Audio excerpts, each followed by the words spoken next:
विस्तार दिया हमारे ऋषि मुनियों ने। तो उन्हीं ऋषि मुनियों का कथन था कि यज्ञो वै श्रेष्ठतमम कर्म, संसार के अंदर इस यज्ञ से श्रेष्ठ कुछ हो नहीं सकता। इसका मतलब आप जिस कार्य को करने के लिए जा रहे हैं वो बहुत श्रेष्ठ, बहुत पवित्र है, और इस पवित्र कार्य को आप करने जा रहे हैं तो वही पवित्रता, वही श्रेष्ठता, वही अनुशासन आपके मन में भी होना चाहिए। आप ये मत सोचिएगा कि विद्यालय के प्रोटोकॉल में हम हैं तो हमें ये करना है तो ठीक है, अध्यापकों ने बोला है इसलिए करना है, नहीं।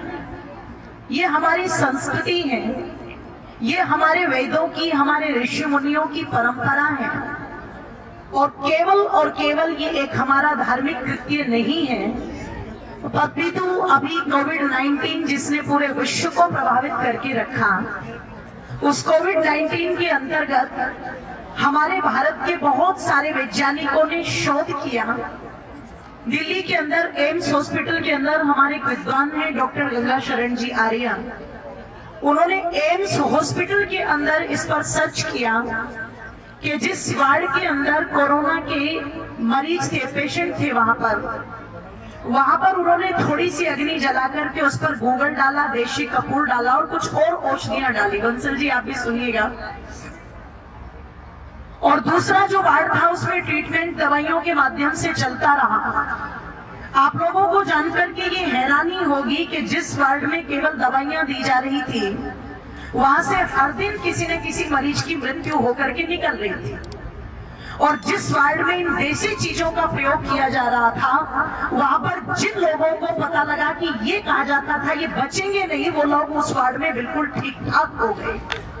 और आप जानते होंगे कि उस समय पूरे भारतवर्ष के अंदर जोरों शोरों पर गली गली में यज्ञ का प्रचार चला है। इसके लिए एक बार आर्य समाज घरोंडा को भी आप धन्यवाद दीजिएगा। पूरे कोविड-19 के अंतर्गत ऐसा कोई दिन नहीं था जब आर्य समाज घरोंडा की ओर से किसी कॉलोनी में हवन की धुन को न फैलाया गया हो, और ये पूरे भारतवर्ष में आर्य समाज के तत्वाधान से चला। और बाद में ये शोध भी किया गया कि अग्नि के अंदर, आप यहाँ पर सभी स्टूडेंट बैठे हैं और केमिस्ट्री का आपका सब्जेक्ट होगा, तो आप कभी भी देखिएगा वहां पर हर एक पदार्थ का एक्शन का रिएक्शन होता है। तो जो भी चीजें आप अग्नि के अंदर डालते हैं, केमिकली उनका इतना इफेक्ट होता है कि आपने कोई गलत चीज अगर अग्नि में डाल दी तो वो कई गुना उसको बढ़ा करके प्रसारित करती है। लेकिन यदि आपने अग्नि के अंदर कोई अच्छा पदार्थ डाल दिया, सपोज दैट कि आपने अग्नि के अंदर एक लाल मिर्च डाली, तो आप देखेंगे कि सबको खांसी उड़ जाएगी। वही एक लाल मिर्च किसी को खाने को आप दे तो केवल उसका मुंह जलेगा, पर अग्नि में डालने से वो सबको प्रभावित करेगी, सबको इफेक्टिव करेगी। वैसे ही अगर हम थोड़ा सा देसी घी किसी को खाने को दे दे तो definitely that is the fact point, वो लाभ उसे ही करेगा। पर यदि आपने वही देसी घी अग्नि के अंदर डाल दिया तो ध्यान रखिएगा, 1 चम्मच देसी घी 2 टन वायु को शुद्ध करने का काम करता है। आप सोचो जरा, विचार करना, 1 चम्मच देसी घी 2 टन वायु को शुद्ध करता है। और यहाँ पर तो आज इतने यज्ञ कुंड लगे हुए हैं, आप सभी जब इसमें आहुति डालेंगे, घृत डालेंगे, सामग्री डालेंगे, तो कैन यू बिलीव इट कि आप कितनी वायु को शुद्ध करने का आज आप काम करेंगे। इसीलिए हमारे ऋषियों ने कहा इससे श्रेष्ठ कर्म दुनिया में कोई हो नहीं सकता। तो आप सब अपने आप को श्रद्धा से लबालब भर लीजिए कि आज इतने अच्छे कार्य को करने के लिए आप उपस्थित हैं। ये कहा जाता है कि पेड़ लगाओ, बहुत अच्छी बात है, हमें लगाने चाहिए। ये प्रकृति हमारी माँ है और माँ का हमेशा सम्मान करना चाहिए। तो आप पेड़ लगा करके इस माँ का सम्मान करें। आप ध्यान रखना, जल को कम प्रयोग करके और उसको शुद्ध करने के लिए कहीं ना कहीं डेडिकेटेड हो, उस रूप में आप प्रकृति माँ का सम्मान करें। और ये जो यज्ञ आप करके आज इतनी ऑक्सीजन यहाँ पर कन्वर्ट करेंगे, इतनी ऑक्सीजन को आप बनाएंगे, इतनी वायु को आप शुद्ध करेंगे, तो ये आप प्रकृति माँ का सम्मान करने जा रहे हैं। तो सभी के लिए शुभकामनाएं। आइए सभी सीधे होकर के बैठे, एक बार गायत्री मंत्र बोलेंगे अर्थ सहित और तत्पश्चात यज्ञ को आरंभ करें। ओम भूर्भुवः स्वः तत्सवितुर्वरेण्यं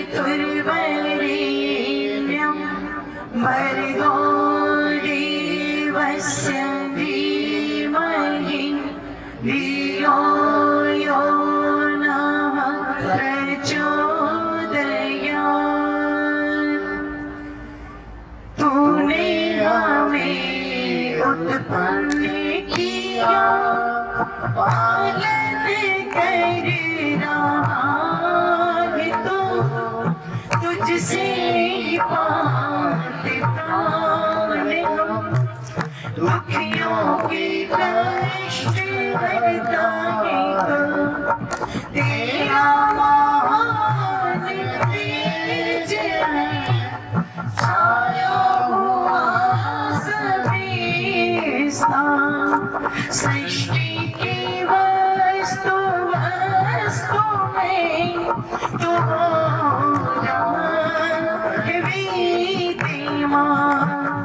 तेरा ही धरते ध्यान हम मांगते तेरी दया ईश्वर हमारी बुद्धि को श्रेष्ठ मार्ग तेरे चला दाता हमारी बुद्धि को वेद मार्ग तेरे चला।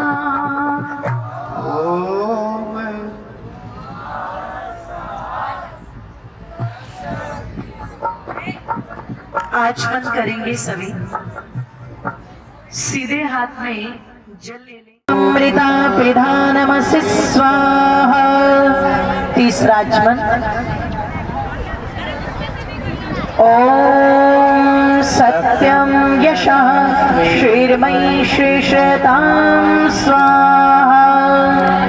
इसी हाथ पर जल लेकर के पीछे डाल दें, इसको धो लें आप और पुनः आप अपने लेफ्ट हैंड में जल लेंगे प्लीज। तो मुख पर लगाएंगे, जो सामने बैठे हुए हमारे वो तो हमें देख ही सकते हैं। ओम नसोर में प्राणोस्तु नासिका पर, ओम अक्षणोर में चक्षुरस्तु आंखों पर, ओम कर्णयोर में श्रोत्रमस्तु कानों पर, ओम बाहोर में बलमस्तु भुजाओं पर, ओम मूर्वोर्म ओजोस्तु घुटनों पर। प्रेजेंट वो मौजूद हैं जिसने एक अपना लक्ष्य बना रखा है कि मैं 2035 यानी के 2035 या 2050 तक इंसान को मंगल ग्रह पर बसा दूंगा। बता सकता है कोई विद्यार्थी? उसका नाम क्या है? जोर से बोल दीजिए।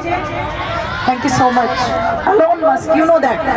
आप अच्छी तरह से चुप जाए, ऐसे टोंटिंग ना करूं कि किसी दूसरे का मूड खराब हो जाए। मेरी वाणी से अच्छाई ही निकले, सत्यम बुर्यात प्रियम बुर्यात। मुझे ये शक्ति दो हे ईश्वर, मेरी आंखों में पवित्रता हो, मेरे कानों में पवित्रता हो, मेरे अंग प्रत्यंगों में पवित्रता हो। और जानते हो शुरुआत कहां से की? बहुत महत्वपूर्ण बात कह रही हूं, उसको पकड़ने की कोशिश करना। और जिस बच्चे ने पकड़ लिया हो सकता है आगे चल करके जीवन में बहुत गहराई प्राप्त कर ले। शुरुआत की ज्ञानेंद्रियों से। जब तक हमारी नॉलेज ठीक नहीं है ना, तब तक हमारे कार्य ठीक नहीं हो सकते। ध्यान रखना। आप लोग ये मत सोचिएगा जो आतंकवादी बम ब्लास्ट करने का काम करते हैं वो अनपढ़ होते हैं। अनपढ़ नहीं होते वो। अफजल गुरु का इंटरव्यू कभी यूट्यूब पर देखिएगा, आपको फराटेदार इंग्लिश बोलता हुआ मिलेगा। He is a good engineer, BTech, लेकिन आतंकवादी बन गया। इसका मतलब जो देश के अंदर, जो राष्ट्र के अंदर, जो विश्व के अंदर अव्यवस्था फैलाते वो अनपढ़ लोग नहीं फैला रहे हैं आज। अगर वृद्धाश्रम बने तो कभी जाकर के देखिएगा, वहां पर आपको अनपढ़ों के माँ बाप नहीं मिलेंगे, पढ़े लिखों के माता पिता वहां पर मिलेंगे। आपको पढ़े लिखे लोग सिस्टम में करप्शन करते हुए मिलेंगे।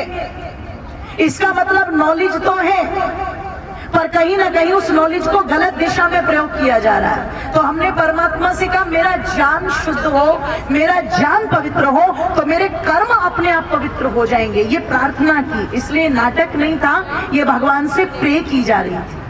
आइए बड़ी श्रद्धा के साथ में अब हमारे जो मुख्य यजमान हैं, मैं उनसे प्रार्थना करूंगी जो मुख्य वेदी के सभी यजमान हैं वो पूज्य शास्त्री जी के पास में आ जाएं। ऋत्विक वर्ण होगा, तिलक होगा, और बाकी जो बच्चे यहाँ पर बैठे हुए हैं, मैं 2-3 बच्चों से प्रार्थना करूंगी जो समझदार बच्चे हैं, लड़की हो या लड़के हो, वो उठ करके आ जाएं।